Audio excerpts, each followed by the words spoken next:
جناب السلام علیکم ورحمۃ اللہ وبرکاتہ۔ مجھے جو ذمہ داری دی گئی ہے وہ ایک مضمون جناب امیر جماعت اسلامی سید سعادت اللہ حسینی نے ماہ جون کے زندگی نو میں لکھا ہے، جس کا عنوان ہے اسلامی تہذیب اور اس کے احیاء میں نوجوانوں کا مطلوبہ کردار۔ یہ اس کا عنوان ہے۔ اس عنوان میں اصل میں ہوا تھا یہ کہ علی گڑھ میں ایک لٹریری فیسٹیول رکھا گیا تھا، اس کے اندر یہ مکھانا پڑھا گیا، تو اسی کو زندگی نو میں شائع کیا گیا۔ اس کے اندر محترم امیر جماعت سب سے پہلے اسلامی تہذیب کیا ہے، اس کے خصوصیات کیا ہیں، اور اس کے بعد نوجوانوں کا کیا رول ہونا چاہیے، ان تین چیزوں میں اس مضمون کو ڈیوائڈ کیا گیا ہے۔ تو اسلامی تہذیب کے بارے میں امیر جماعت لکھتے ہیں کہ اسلامی تہذیب دیگر تہذیبوں کی جیسی تہذیب نہیں ہے، بلکہ ایک عالمی تہذیب ہے۔ وہ کسی جغرافیائی لحاظ سے لوکیشن ڈیپینڈنٹ تہذیب نہیں ہے، نہ کسی قوم کی نہ کسی گروہ کی تہذیب ہے، بلکہ وہ ایک عالمی تہذیب ہے۔ تمام دنیا کے انسانوں کو دینے کے لیے اس تہذیب کے پاس کچھ نہ کچھ موجود ہے، وہ کنٹریبیوٹ کرتی ہے۔ دنیا کے ہر حصے میں انسانوں کے ہر طبقے کو دینے کے لیے اسلامی تہذیب میں بہت کچھ موجود ہے۔ اس کے بعد وہ جو ٹاپک جو نیڈ کی بات کرتے ہیں، ابھی ضرورت جس بات کی ہے وہ یہ ہے کہ اس تہذیب کو لے کر کے مسلم معاشرے میں اس تہذیب کا حسن و جمال کا مظاہرہ ہونے کی ضرورت ہے، اور اس کے ساتھ وہ لکھتے ہیں کہ اس حسن و جمال کے مظاہرے کے نتیجے میں جو روشنی ہوتی ہے اس روشنی سے دنیا بھی فائدہ ہوتا ہے۔ پھر خصوصیات کے اوپر بات کرتے ہوئے وہ لکھتے ہیں پہلی خصوصیت جو اس تہذیب کی ہے وہ یہ ہے کہ اس کی جو بنیاد ہے، اسلامی تہذیب اسلامی کلچر کی بنیاد توحید۔ توحید کا مطلب یہ ہے کہ خدا واحد پر یقین ہونا چاہیے، اسی کو مختار کل سمجھنا چاہیے، اللہ سے محبت ہو، اسی کی مرضی کے مطابق زندگی کو گزارا جائے، وہی ہمارا ریفرنس پوائنٹ ہو۔ پھر خدا سے امید و خوف کا تعلق قائم رکھنا، یہ توحید ہے۔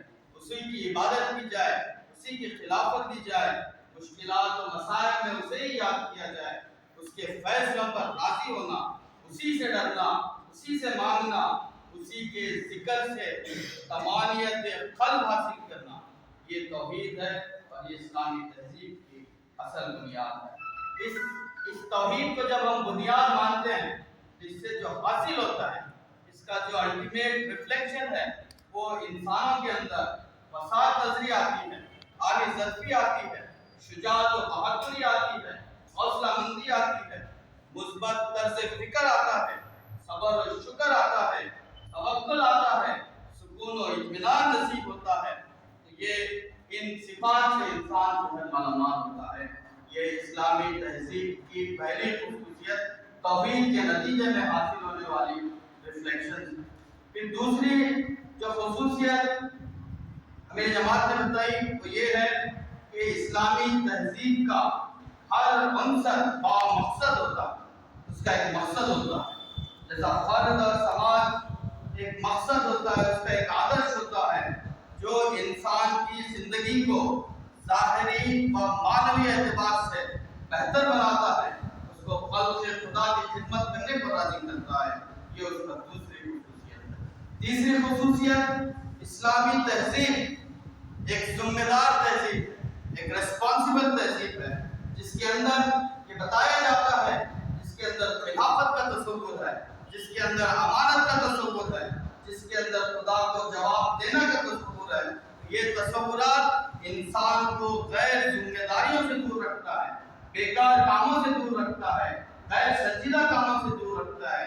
تو یہ جو ہے اس کا دوسرا عنصر ہے۔ جیسا کہ اگزامپل کے طور پہ وہ بتاتے ہیں کہ دریا کے کنارے اگر مسلمان وضو بھی کرتا ہے تو پانی کے اسراف سے محفوظ رہتا ہے، پانی کو بیکار خرچ نہیں کرتا۔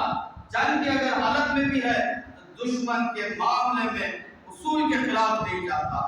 یہ اسلامی تہذیب اس کو جو ہے ایک ریسپانسبل انسان بناتی ہے۔ اس کے بعد بتایا گیا کہ اسلامی تہذیب میں ایک انجینئر، ایک ادیب، ایک آرٹسٹ اور ایک فن کا ماہر ہر ایک اپنے فن کے استعمال میں محتاط اور ذمہ دار ہوتا ہے، اور اپنے فن کا کوئی ایسا استعمال نہیں کرتا جس سے انسانوں کی جان، مال، عزت و آبرو، اخلاق اور دین کو نقصان پہنچنے کا اندیشہ۔ یہ بامقصد اصول کے مطابق ایک ریسپانسبل انسان بناتا ہے۔ پھر چوتھی خصوصیت جو بتائی گئی، اسلامی تہذیب کچھ دائمی اصولوں پر مبنی ہے، اس کے اپنے پرماننٹ ویلیوز ہیں جس کو کوئی دھکا نہیں پہنچا سکتا۔ اسلامی تہذیب کی کچھ قوانین و ضوابط ہیں جس کو بدلا نہیں جا سکتا، وہ اسی پہ مبنی ہے۔ اسلامی تہذیب میں ایگزامپل کے طور پہ سود کے لیے کوئی گنجائش نہیں، ہم جسی کے لیے کوئی رواداری نہیں، حیا کا ایک مستقل تصور اس میں پایا جاتا ہے، غریبوں کی کفالت کرنا اور اس کے ساتھ فلاحی ریاست کا تصور، یہ جو ہے اس کے اپنے پرماننٹ ویلیوز ہیں، اس کے دائمی تصورات ہیں۔ تو اس کا ریفلیکشن کیا ہے؟ ایک پائیدار اور دائمی خطروں کی وجہ سے اسلامی تہذیب کو بہت مستحکم بنیادیں میسر ہیں، اور یہ ممکن نہیں کہ افراد کی ناپاک نفسانی خواہشات اور لذت پرستی یا گروہوں کے گندے عزائم اس تہذیب کا کوئی جواب حاصل کر۔ یہ ایک پرماننٹ ویلیوز کے نتیجے میں انسان بھی اس کو چینج نہیں کر سکتا۔ پھر آخری خصوصیت جو بتائی گئی، اسلامی تہذیب میں فلیکسیبلٹی، ایک لچک ہے، دائمی اصولوں کے دائرے میں رہتے ہوئے، جو پرماننٹ ویلیوز ہیں اس کے دائرے میں رہتے ہوئے، اس کی باؤنڈری میں رہتے ہوئے اچھی باتوں کو جذب کرنے کی صلاحیت اس تہذیب کے اندر، چاہے وہ کوئی بھی قوم میں اس کو جذب کرنا، اپنے اندر لینا، دوسروں سے سیکھنا، اچھی چیزوں کو اپنے اندر لینا، یہ اس کے اندر جو ہے وہ لچک پائی جاتی ہے۔ ہو سکتا ہے کچھ ترمیمات کرتے ہوئے اس کو اپنے اندر لے جا سکے۔ اس کے بعد اب بات کرتے ہیں مسلمان نوجوانوں کا مطلوبہ کردار کیا ہے، اسلامی تہذیب کیا ہے، اس کے خصوصیات کیا ہے۔ اب اس کے بعد امیر جماعت لکھتے ہیں کہ مسلم معاشرے میں اس تہذیب کو، اس اسلامی تہذیب کو زندہ کرنا اور باقی دنیا کے ساتھ اس تہذیب کو مؤثر طریقے سے انگیج کرنا، یہ جو ہے نوجوانوں کا کام۔ نوجوانوں کے کردار کے بارے میں، مطلوبہ کردار کے بارے میں لکھتے ہیں، وہ اپیل کرتے ہیں کہ یہ نوجوان یا ایسے بزرگ لوگ اپنے بچوں کو، اپنے نوجوانوں کو خواب دیکھنے کا عادی، وہ اس کی طرف بار بار توجہ دلاتے ہیں کہ ان کو ڈریم کرنے والا بنائیں، خواب دیکھنے والا بنائیں۔ موجودہ صورتحال پر بے چینی و اضطراب اور ایک متبادل تمدن کا خواب دیکھنے والا نوجوانوں کو بنائیں۔ اسے 21ویں صدی میں ایک مومن کے خوابوں کی دنیا کیسی ہو سکتی ہے وہ سوچنے والا بنائیں۔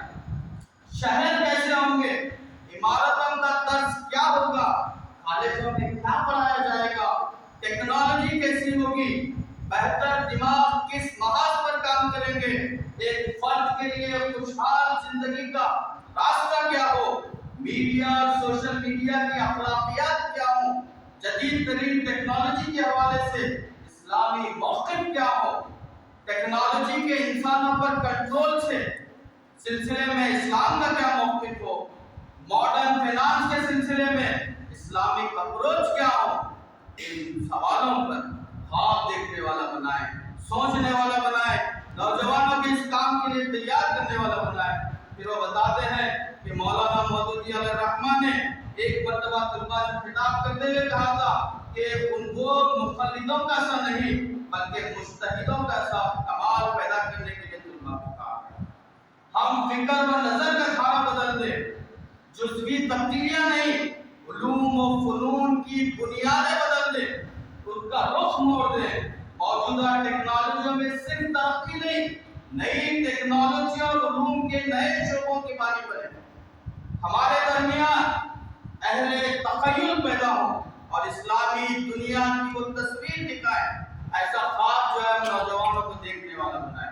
پھر اسلامی تہذیب کو ضرورت ایسے نوجوانوں کی ہو جو صحیح معنوں میں غزالی ہوں، جو صحیح معنوں میں ابن تیمیہ ہو، صحیح معنوں میں سید مودودی علیہ الرحمہ کے وارث ہو، جن کا ذہن حاضر و موجود سے پرے سوچنے کی صلاحیت رکھتا ہو۔